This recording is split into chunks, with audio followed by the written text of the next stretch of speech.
नमस्कार। चलिए अब हम विद्युत ऊर्जा और शक्ति के बारे में बात करते हैं। तो यहाँ पे जब हम विद्युत ऊर्जा और शक्ति की बात कर रहे हैं, इसका मतलब ये हुआ कि जो हमारा पावर बह रहा है, जो करंट बह रहा है, उसकी वजह से जो पावर होता है, जो जनरली हम ओमिक लॉस की बात करते हैं, हम उसे कैलकुलेट करते हैं कि वो कितना लॉस होता है, उसमें कितना डिसिपेशन होता है, उसके बारे में। तो चलिए देखते हैं कि उसे कैसे कैलकुलेट करते हैं, उनके बीच में क्या कॉन्सेप्ट है। तो जैसा कि मान लीजिए कि कोई कंडक्टर है ना, जिसके दो एंड है ए और बी, राइट। और यहाँ पे जो इनका विभव है वो मान लीजिए वी ए है और ये है हमारा वी बी, और इनके बीच का जो विभव अंतर है वो वी है, राइट। और जो करंट इसमें फ्लो हो रही है वो मान लीजिए आई है, ओके। अब अगर हम देखें कि जो अगर हमारा करंट ए से बी की तरफ बह रही है, तो इसका मतलब जो वी ए है वो हमारा ग्रेटर देन होगा वी बी से। इसका मतलब जो हमारा वी ए है माइनस वी बी है वो हमारा ग्रेटर दैन जीरो है, राइट। सो ये एक इम्पॉर्टेंट ऑब्जर्वेशन है फ्रॉम हियर। और अगर मान लीजिए करंट आई बह रही है, तो इसका मतलब क्या होता है? इसका मतलब क्या है कि प्रति एकांक अनुप्रस्थ काट के क्षेत्रफल से जो लंबवत जो धारा बह रही है, आवेश जो बह रहा है प्रति एकांक समय में, उसे ही हम धारा कहते हैं।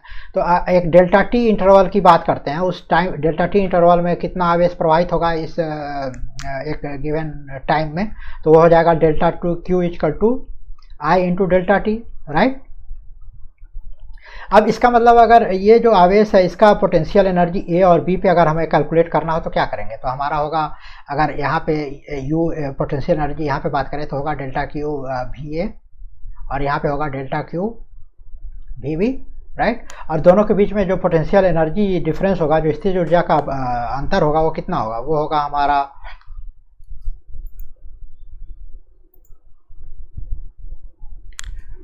होगा डेल्टा यू। अगर पोटेंशियल यहाँ पे लिखते हैं तो ये हम लिख सकते हैं होगा हमारा डेल्टा क्यू, जो हमारा पोटेंशियल एनर्जी है, जो अंतिम potential energy last minus potential energy जो हमारा है बिगिनिंग है, इनिशियल, राइट। तो अगर हम इसकी बात करें तो जो हमारा फाइनल स्टेज पे जो पोजीशन बी है, तो इसका मतलब delta Q V B minus delta Q V A, right. और अगर आप इसे लिखें तो आप लिख सकते हैं V B minus V A, और ये देखें जैसे V A minus V B positive है तो ये नेगेटिव होगा, तो इसका मतलब है अगर हमें होगा delta Q minus V, right. और अगर हम डेल्टा क्यू की वैल्यू यहाँ से यहाँ पे लिख दें तो यहाँ आ जाएगा माइनस आई डेल्टा टी वी। एक हमें जो इनका स्थितिज ऊर्जा का जो चेंज मिला वो हमारा इतनी वैल्यू आई, ओके। जब हमारा जो करंट का जो प्रवाह है हमारा ए से बी की तरफ हो रहा है, तो जो पोटेंशियल एनर्जी है इतनी है। अब हम ऊर्जा के संरक्षण के नियम से जानते हैं कि जो टोटल सिस्टम का एनर्जी है, जो पोटेंशियल एनर्जी और जो गतिज ऊर्जा है, काइनेटिक एनर्जी है, उसका जो सम होगा वो क्या है? कांस्टेंट रहना है, राइट। तो इसका मतलब ये हुआ कि अगर जो पोटेंशियल एनर्जी का चेंज है यहाँ से यहाँ के बीच में, तो हमारे काइनेटिक एनर्जी में परिवर्तित हो जाएगा। तो अगर काइनेटिक एनर्जी का चेंज ए से बी के बीच में जाने में जो होगा वो हमारा होगा, इसका पॉजिटिव होगा, आई डेल्टा टी भी, ओके। तो अगर मान लें कि अगर जो इलेक्ट्रॉन यहाँ से यहाँ मूव कर रहे हैं वो इसमें कोई कोलाइड नहीं होता है, वो एक दूसरे से टक्कर नहीं करते हैं अपने एटम से इसमें, तो उस स्थिति में क्या होगा? उनकी स्थिति में कि जो इनका वेलोसिटी होगा, गतिज ऊर्जा इसकी बढ़ती जानी है, यहाँ से यहाँ पे बढ़ रही है ए से बी में जाने में, तो इनकी मतलब इसकी गतिज ऊर्जा बढ़ रही है। बट हमने देख रखा है अपने अपने पिछले डिस्कशन में कि जब अब इलेक्ट्रॉन मूव करता है यहाँ पे, तो जो एटम्स है उसके रैंडम मोशन के साथ ये टक्कर खा के जाता है अगर इलेक्ट्रिक फील्ड है रैंडमली, राइट। तो एटम से टकराते हैं और वो एक असलेट ना होकर के एक नियत वेग वी जो जिसे अपवाह वेग भी बोलते हैं, उससे आगे बढ़ते हैं, ओके। तो इसका अर्थ ये हुआ कि जो एनर्जी ये गेन करते हैं, काइनेटिक एनर्जी जो गतिज ऊर्जा में, वो क्या कहते हैं? वो जब एटम से टकराते हैं, जो परमाणुओं से टकराते हैं, इसमें जब आगे जो इलेक्ट्रॉन आगे बढ़ते हैं, तो क्या करते हैं? जो एनर्जी गेन किए होते हैं वो एनर्जी को लूज कर देते हैं टकरा कर। वो जो एटम होते हैं उसके जो परमाणु होते हैं वो एनर्जी गेन कर लेते हैं, और जब एटम गेन कर लेते हैं वो क्या होते हैं? और तेज़ी से वाइब्रेट करते हैं। जब वो तेज़ी से वाइब्रेट करते हैं तो क्या होता है? वो हीट जो उत्पन्न करते हैं। तो इस प्रकार आप देखें कि जब इलेक्ट्रॉन जो पोटेंशियल एनर्जी से था वो काइनेटिक एनर्जी में कन्वर्ट हुआ, और उससे वो मूव करके जो इलेक्ट्रॉन ने उसको एटम को ट्रांसफ़र कर दिया, परमाणु को ट्रांसफ़र कर दिया, और परमाणु ने उसे हीट के फॉर्म में जनरेट कर दिया। तो इस प्रकार आपका जो धारा प्रवाह से आपका क्या हुआ? हीट उत्पन्न हुआ, राइट। तो ये तो हो गया पूरा स्टेप कैसे हीट जनरेट होता है। तो मान लीजिए अगर जो हीट में डिसिपेशन में जो एनर्जी हुआ, अगर मान लीजिए वो डेल्टा डब्लू है, और तो ये डेल्टा डब्लू क्या होगा, आई डेल्टा टी भी के बराबर होगा उस डेल्टा टी इंटरवल में। और प्रति एकांक समय में अगर हम ऊर्जा की बात करें, अगर जो ऊर्जा जो क्षय ऊर्जा है, ऊर्जा क्षय हुआ है, तो उसे हम delta W by delta T से लिखें तो वो हो जाएगा हमारा आई इंटू वी, या आप लिख सकते हैं वी इंटू, राइट। तो इसी को प्रति एकांक ऊर्जा, जो ऊर्जा क्षय है प्रति एकांक समय में, उसे हम पावर से रिप्रेजेंट करते हैं, तो हम लिखेंगे पी इक्वल टू वी और आई, वी इंटू आई। तो देखिए कैसे आपने एक जो पोटेंशियल एनर्जी कॉन्सेप्ट और विभवांतर के कॉन्सेप्ट को यूटिलाइज करके आपने जो ओमिक ऊर्जा, ओमिक क्षय भी बोलते हैं इसे, आप ओमिक लॉस भी बोलते हैं, उसको ज्ञात कर लिया, जो पावर डिसिपेट होगा। इसलिए कहा जाता है कि जो ऊर्जा ये डिसिपेट हुई, जो हीट के फॉर्म में हमारा मेटल जब कंडक्ट हीट हुआ, तो वो ऊर्जा आई कहाँ से, उसके लिए आपको एक कांस्टेंट एनर्जी सोर्स प्रोवाइड करना होगा। तो जैसे कि मान लीजिए कोई जो हमारा इलेक्ट्रोलाइट से है,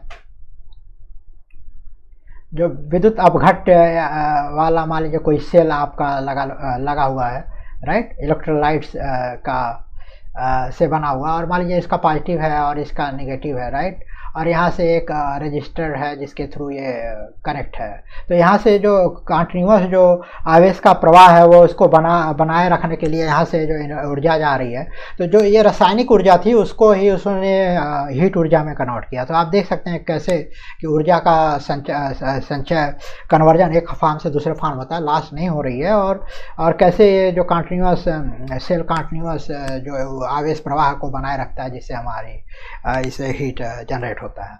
और एक और इसका महत्व है इस इक्वेशन का, जैसे आप रजिस्टर आर है, अगर ये इस जो और करंट आई फॉल रही है, तो आप इसको जो ओमिक लॉ का नियम V equal to I R का उपयोग करें, तो जो आपका P equal to V into I है, तो आप वी का इक्वेशन रखें तो आई स्क्वायर आर हो सकता है, राइट।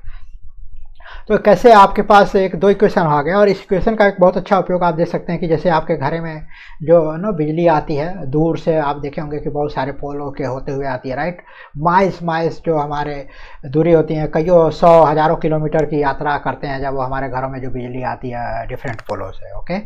तो इसका मतलब अगर ये ओमिक लॉस है, वोल्टेज डिपेंड करता है, तो वो तो बहुत होगा, राइट, क्योंकि जो रेजिस्टेंस है वो हमारा प्रोपोर्शनल होता है लेंथ के। तो माइल्स डिस्टेंस की बात कर रहे हैं तो वो बहुत ही सिग्निफिकेंटली हाई होने जा रहा है। तो कैसे बिजली हम तारों से कैसे प्रोवाइड कर लेते हैं और लॉस हम कैसे मिनिमाइज करते हैं, तो राइट, इसका एक महत्वपूर्ण उदाहरण आप यहाँ से देख सकते हैं। जब आप देखें कि जैसे मान लीजिए आपके पास कोई लोड है आर, यहाँ पे, और इसके क्रॉस अगर पोटेंशियल डिफरेंस हमारा भी है और कोई करंट आई फ्लो हो रही है, तो जो पावर लॉस होगा, जो क्षय होगा ऊर्जा का, वो कितना होगा पावर का, वो होगा वी इंटू आई, ओके। और जो पोल है इसका मान लीजिए इसका जो रेजिस्टेंस टोटल है, जो माइल्स डिस्टेंस से आ रहा है आरसी, और जो करंट फ्लो हो रहा है आई है, तो इस केस में जो आरसी को हम क्या लिख सकते हैं, जो पावर लॉस होगा इसमें वो क्या होगा, पावर लॉस पीसी होगा हमारा आई स्क्वायर आरसी, राइट। और आई का इक्वेशन हमारा, अगर मान लीजिए करंट है जो हमारे घरों में फ्लो हो रही है आई इस फॉर्म में, तो इसे हम लिख सकते हैं V square I equal to लिख सकते हैं पी बाई वी। तो आपका मिल जाएगा यहाँ पे आई स्क्वायर, तो मतलब हो जाएगा P square by V square R C, right. तो आप देखिए जो पावर लॉस है हमारे इस जो कंडक्टर ट्रांसमिशन लाइन में, वो इन्वर्सली प्रोपोर्शनल है वी स्क्वायर के। तो इसका मतलब अगर हम वेरी हाई वोल्टेज पे अगर हम करंट लाते हैं इसमें, तो हमारा जो लॉस होगा वो मिनिमाइज होगा, अगर हमारा ये आर सी सिग्निफिकेंट है। तो यही कारण है कि जो हमारे घरों में बिजली आती है, जो पोलों में आती है, तो वह हमारा एक स्टेप डाउन ट्रांसफार्मर होता है, राइट, जो हमारा बिजली को हाई वोल्टेज से लो वोल्टेज में बढ़ाता है, जो कि हम 230 वोल्ट पे यूज करते हैं, जबकि जो बिजली यहाँ पे आती है ट्रांसफार्मर पे वो 33,000 वोल्ट 11,000 वोल्ट बहुत हाई वोल्टेज पे आती है। क्यों? क्योंकि हमारा जो रजिस्टिव लॉस है इनके जो फ्लो में ट्रांसमिशन में, उसको मिनिमाइज करने के लिए बहुत वेरी हाई वोल्टेज पे हम पावर ट्रांसफ़र करते हैं।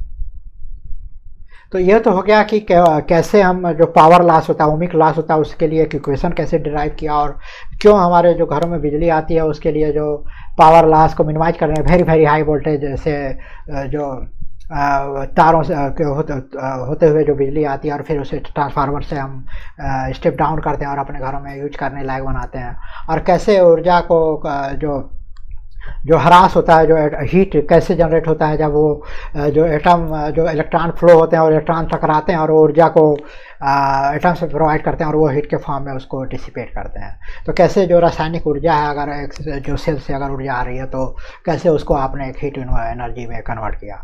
ये तो हो गया हमारा ऊर्जा और शक्ति के संबंध में। अब हम अपने अगले लेक्चर में डिस्कस करेंगे जो हमारे विभिन्न प्रतिरोध है उनको श्रेणी और समांतर क्रम में कैसे जोड़ें और कैसे उनका इक्विवेलेंट रिजल्ट वैल्यू हम प्राप्त कर सकते हैं। तो इसके बारे में हम अपने अगले लेक्चर में चर्चा करेंगे। तब तक के लिए धन्यवाद।